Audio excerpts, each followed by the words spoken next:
कर्पूरगौरं करुणावतारं संसारसारं भुजगेन्द्रहारं सदा वसंतम हृदयारविंदे भवम भवानी सहितम नमामि।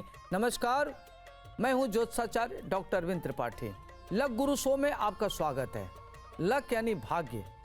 भाग्य सर्वदा हमारे जीवन को प्रभावित करता है, कभी अनुकूल रूप में तो कभी प्रतिकूल रूप में तो कभी चुनौतियों के रूप में। जब भाग्य हमारा साथ देता है तो कठिनाइयों में भी मार्ग प्रशस्त हो जाता है। तो आखिर कैसे खुलेगा सौभाग्य का द्वार, कैसे जीवन सुख समृद्धि और खुशी के नित्य नए फूल खिलें, इस विशेष कार्यक्रम में मैं ज्योतिष और वास्तुशास्त्र के दृष्टिकोण से आपका मार्गदर्शन करूंगा। मैं आपको बताऊंगा आपके ग्रहों का किस्मत कनेक्शन क्या है। रोजगार, व्यापार, परिवार, संबंध, स्वास्थ्य यानी आपके जीवन के हर मोड़ पर आपको क्या करना चाहिए और क्या नहीं करना चाहिए, किन मंत्रों का जप करें, कौन सी पूजा करें, भाग्य लक्ष्मी को कैसे प्रसन्न करें, इसके लिए क्या उपाय करें, मैं आपको बताऊंगा। ज्योतिष में राहु एक छाया ग्रह है जो स्थान और साथी ग्रह के अनुसार शुभ और अशुभ परिणाम देता है। एक तरह से यह साथी ग्रह को प्रबल बनाता है और इस एपिसोड में मैं आपको राहु ग्रह के ज्योतिष में क्या महत्व है और मानव जीवन को यह कैसे प्रभावित करता है, इसके बारे में हम आपको विस्तार से बताएंगे। कुंडली में इसका क्या महत्व है, इसके साथ ही साथ यंत्र, मंत्र, रत्न और रंग के बारे में भी बताऊंगा जो आपके जीवन में काफ़ी मददगार साबित होगा। खगोलीय दृष्टि से राहु का कोई अस्तित्व नहीं है, परंतु राहु का ज्योतिष में काफ़ी महत्व है। राहु को हिंदू धर्म शास्त्रों में पापग्रह की संज्ञा दी गई है और राहु एक भाग है और दूसरा भाग केतु है। सूर्य और चंद्र पर राहु और केतु के कारण ग्रहण योग लगता है। राहु ग्रह का ज्योतिष में क्या महत्व है? ज्योतिष में राहु ग्रह को एक पापग्रह के रूप में माना जाता है। ज्योतिष में राहु ग्रह कठोर वाणी, जुआ, दुष्ट कर्म, त्वचा का रोग, धार्मिक यात्राएं, आध्यात्मिक यात्रा, अध्यात्म में रुचि, आकर्ट साइंस में रुचि और संन्यास के तरफ आकर्षित करता उसका कारक होता है। जिस जातक की कुंडली में राहु अशुभ स्थान में बैठ जाए तो कुंडली को कमजोर और खराब करता है। किसी ग्रह से पीड़ित हो तो जातक को नकारात्मक परिणाम भी देता है। ज्योतिष में राहु ग्रह को किसी भी राशि का स्वामित्व प्राप्त नहीं है, लेकिन वृष और मिथुन राशि में यह उच्च का माना जाता है अलग अलग ज्योतिष मनीषियों के अनुसार, और वृश्चिक और धनु राशि में यह नीच का माना जाता है। राहु 27 नक्षत्र से आद्रा, स्वाति और सद्विषा नक्षत्रों का स्वामी माना गया है। इसकी 3 दृष्टि होती है, 5, 7 और 9। बृहस्पति की तरह इसकी दृष्टि कारगर होती है। एक होती है 5वीं, एक होती है 7वीं और होती है 9वीं। हिंदू पंचांग के अनुसार राहु ग्रह के प्रभाव के कारण पूरे दिन में एक ऐसा समय आता है जिसे ज्योतिष में अशुभ समयावधि माना जाता है, जिससे कोई भी शुभ कार्य करना वर्जित होता है। इस अवधि को राहु काल कहा जाता है। राहु काल में कोई भी शुभ कार्य नहीं किया जाता, यह कार्य होते होते रह जाता है। यह अवधि लगभग 1.5 घंटे की होती है और स्थान दिनांक के अनुसार इसमें अंतर देखने को मिलता है। राहु ग्रह का मानव जीवन पर प्रभाव, यदि शारीरिक रचना की दृष्टि से देखा जाए तो जिस जातक की कुंडली में लग्न भाव में राहु विराजमान हो तो वह जातक देखने में सुंदर और आकर्षक व्यक्तित्व का होता है। जातक साहसिक कार्यों में पीछे नहीं हटता, वह जोखिम भरा कार्य करता है। जीवन में किसी भी प्रकार का जोखिम लेने से पीछे नहीं हटता। जातक समाज में प्रभावी और प्रतिष्ठावान बनता है, लेकिन ज्योतिष मनीषियों का कहना है कि इसका प्रभाव और परिणाम लग्न में स्थिर राशि पर निर्भर करता है। ज्योतिष में ऐसा माना जाता है कि लग्न भाव पर राहु का जातक के वैवाहिक जीवन में परेशानियों का कारण बनता है। व्यक्ति की मन को उद्विग्नता को दर्शित करता है, एकाग्रता का अभाव देता है। लग्न में राहु का प्रभावी और कमजोर होना जातक को अपने स्थिति के अनुसार परिणाम देता है। ऐसा कहा जाता है कि यदि राहु किसी जातक की कुंडली में शुभ स्थिति में अगर हो तो किस्मत को चमका देता है और किस्मत में काफ़ी उछाल लाता है। इसके साथ ही साथ जातक तीव्र बुद्धि का होता है, बुद्धिमान होता है, समाज में मानिंद होता है, सम्मानित होता है और यशस्वी होता है और समाज को एक नई दिशा देने वाला होता है, अपने हिसाब से समाज को मोल्ड कर लेता है। बात अगर कुंडली में कमजोर राहु की हो तो जातक को इससे नकारात्मक परिणाम देखने को मिलते हैं। यह जातक के अंदर विसंगतियों को पैदा करता है। कमजोर राहु के प्रभाव से जातक में छल, कपट, प्रपंच, धोखाधड़ी, वितंडावादी इत्यादि की भावना को उत्पन्न करता है। इसके साथ ही साथ जातक धर्म के मार्ग से भटकने वाला हो जाता है और गलत संगति में पड़ जाता है और वह मार्ग से भटक जाता है, डिरेल हो जाता है। राहु का पौराणिक महत्व क्या है, आइए आपको बताता हूँ। राहु स्वर भानु नामक एक राक्षस था, उसी का सिर है। इनके बारे में पौराणिक कथाओं में वर्णित है। यह कथा समुद्र मंथन से जुड़ा हुआ है। धोखे से स्वरभानु नामक राक्षस जो है देवताओं के बीच में बैठकर अमृत पान करने में सफल रहा, जिसके बाद उसे सूर्य और चंद्रदेव ने पहचान लिया और उन दोनों ने मोहिनी अवतार धारण किए भगवान विष्णु को बता दिया। इससे पहले कि अमृत पान उसके गले के नीचे उतरता, भगवान विष्णु जी ने सुदर्शन चक्र से उसका सिर काट दिया। सिर अलग हो जाने से उसका नाम राहु पड़ा और वो अमर हो चुका था। यही सिर राहु ग्रह बना और नीचे वाले भाग को केतु कहते हैं। राहु के प्रभाव को कैसे नियंत्रित करें? राहु के प्रभाव से बचने के लिए हमेशा व्यक्ति को अच्छा आचरण करना चाहिए, सत्य वचन बोलना चाहिए, सादगी से जीवन यापन करना चाहिए, भगवत भजन करना चाहिए। तो अपने अंदर जितना आप आस्तिकता रखेंगे, आध्यात्मिकता रखेंगे, अच्छे मार्ग पर चलेंगे, उतना ही राहु के कुप्रभाव से आप बच सकते हैं। आपको नियमित भगवत भजन करना चाहिए, मेडिटेशन करना चाहिए, योग की आदत डालें। यह मन को शांत रखने में सफल रहता है और राहु से उत्पन्न मानसिक अस्थिरता, उद्विग्नता को नियंत्रित करता है। राहु को शांत करने के लिए क्या करना चाहिए कि छाया वस्तुएं जैसे काला तेल, काले कपड़े, लोहा, सरसों का तेल इत्यादि का दान शनिवार को जरूर करना चाहिए। इससे यह लाभकारी सिद्ध होता है। राहु मंत्र का जाप करने से राहु का फल अच्छा मिलता है। ओम भ्राम भ्रीम भ्रौम सह राहवे नमः। इस मंत्र का नियमित आपको जप करना चाहिए। इससे राहु के प्रभाव का शमन होता है। राहु आपके लिए अनुकूल फल देने के लिए बाध्य होता है।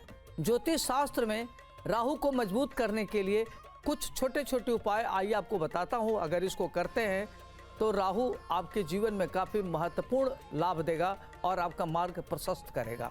राहु को प्रभावित करने के लिए हमेशा चांदी के टुकड़े अपने पास रखना चाहिए। ऐसा माना जाता है कि ऐसा करने से राहु का शुभ प्रभाव आपके जीवन पर पड़ता है। राहु के दोष को दूर करने के लिए काले कुत्ते को रोटी खिलाना चाहिए, जो अति शुभ माना जाता है। ऐसा कहते हैं कि अगर आप इस तरह का कार्य करते हैं तो राहु का शुभ फल आपको मिलता है। इसके साथ ही साथ आपके जीवन पर सकारात्मक प्रभाव पड़ता है। आप अपने उद्देश्य को पूर्ति करने में सफल रहते हैं।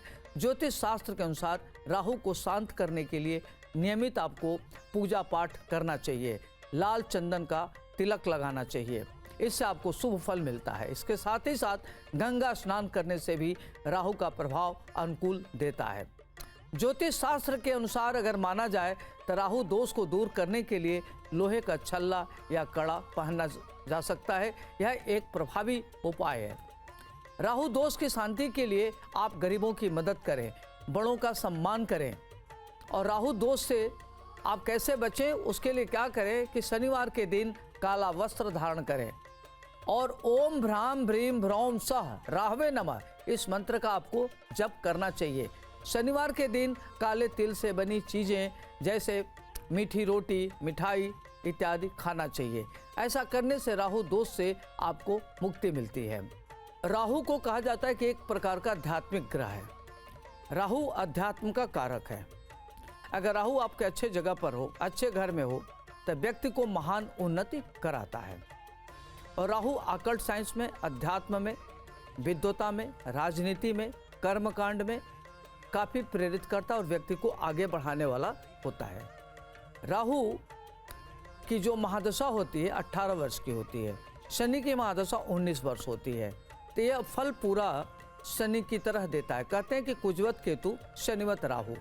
राहु पूर्ण रूप से शनि की तरह से फल देता है और यह करीब इसकी महादशा 18 साल होती है और एक राशि पर 18 महीना यह रहता है, हर 18वें महीने चेंज करता है और सारी राशियां सीधी चलती हैं, राहु और केतु उल्टे दिशा में चलते हैं। तो जब ये घर परिवर्तन करता है तो भी यह बहुत बड़ा परिवर्तन करता है और जब एक घर से दूसरे घर में जाता है तब भी यह बड़ा परिवर्तन करता है। और जब राहु की दशा, महादशा, अंतरदशा, प्रत्यंतर दशा आती है तो अगर अच्छे ग्रह के साथ हो तो बहुत ही प्रभावी फल देने वाला होता है। अगर वह अच्छे घर के साथ नहीं है तो वह बहुत ही खराब फल देता है, व्यक्ति को मानसिक पीड़ा देता है, उद्विग्नता देता है, मन को अशांत कर देता है। अगर वही अच्छे घर के साथ हो तो व्यक्ति को उन्नति देता है, राजनीति में बड़ी सफलता देता है, आध्यात्मिक विकास कराता है, अकल्ट साइंस में रुचि को बढ़ाने वाला होता है, व्यक्ति को संत साधु तक होते देखा गया है।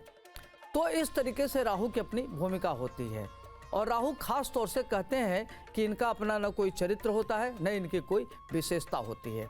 यह जिस घर में बैठते हैं उसी की फल को प्रभावित करते हैं। जैसे मान लीजिए कि लग्न में धनु राशि है तो यहाँ यह बृहस्पति की तरफ से फल को देगा और पूरी दृष्टि जिस तरीके से बृहस्पति की 5, 7, 9 होती है उसी तरीके से राहु की दृष्टि 5वीं, 7वीं, 9वीं हो जाती है।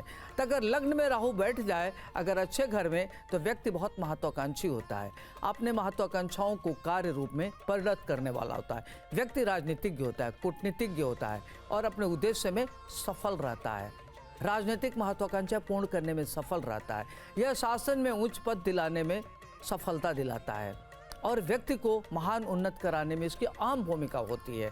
तो ये अपने महादशा दशा में अगर अच्छी जगह बैठता हो तो व्यक्ति को सरकारी उच्च पद, राजनीतिक लाभ, जुआ से लाभ, अन्य क्षेत्र से लाभ काफ़ी ये देने में सफल होता है। राहु की दृष्टि 7वें भाव पर पड़ने से व्यक्ति की दाम्पत्य जीवन में दिक्कत आती है, उतार चढ़ाव का होता है, मैरिड लाइफ उसकी डिस्टर्ब हो जाती है। अगर राहु किसी जैसे चंद्रमा के साथ है, सूर्य के साथ है तो देखा जाए तो क्या होता है कि व्यक्ति को राहु इल्यूजन पैदा करता है, भ्रम पैदा करता है। राहु का काम है भ्रम पैदा करना, तो व्यक्ति को इतना ओवर कॉन्फिडेंस पे बना देता है या अंडर कॉन्फिडेंस पे देता है, या तो आदमी अपने को अंडर एस्टिमेट करता है या तो ओवर एस्टिमेट करता है। दोनों खतरनाक है, अंडर एस्टिमेट करना भी आपके लिए ठीक नहीं है और अपने को ओवर एस्टिमेट भी करना ठीक नहीं है। तो दोनों परिस्थिति में व्यक्ति का नुकसान पहुँचाता है। और अगर यह पॉजिटिव है तो आदमी को गुणात्मक फल देकर के व्यक्ति को महान उन्नत कराने में सफलता देता है। तो खास तौर से जब राहु लग्न में हो, सूर्य के साथ हो तो व्यक्ति का मन उद्विग्न होता है, तनाव से युक्त होता है, व्यक्ति विवादों में फंस जाता है और अनेक प्रकार के कुमार्ग पर चलने वाला होता है। वहीं अगर राहु अगर चतुर्थ भाव में बैठा हो तो व्यक्ति को राजनीतिक सफलता दिलाता है, भूमि भवन खरीदने में व्यक्ति को सफलता दिलाता है, महान उन्नत कराता है और माता की स्वास्थ्य थोड़ा प्रभावित रहता है, भूमि भवन नौकरी इत्यादि का सुख देता है। वहीं अगर सप्तम भाव में राहु बैठ जाए तो व्यक्ति की दाम्पत्य जीवन को खराब कर देता है, कटुता पैदा करता है।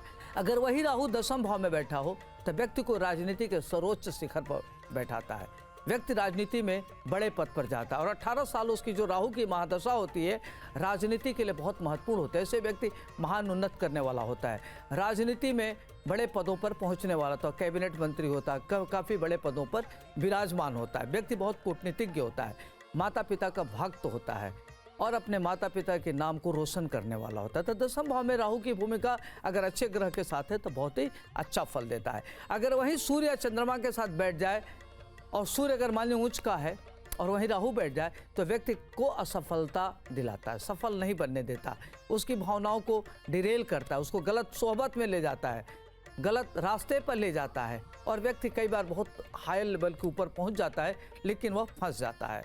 तो देखा जाए तो राहु और केतु की स्थिति बड़ी अच्छी होती है और अच्छे ग्रहों के साथ साथ उसका प्रभाव अच्छा देखने को मिलता है, खराब ग्रहों के साथ उसका प्रभाव खराब मिलता है और जब भी इसके अपनी दशा महादशा आती है इसमें बहुत अच्छा फल देने वाला होता है। आज के लिए इतना ही, मुझे दीजिए इजाजत। आपका दिन शुभ हो, मंगलमय हो। नमस्कार।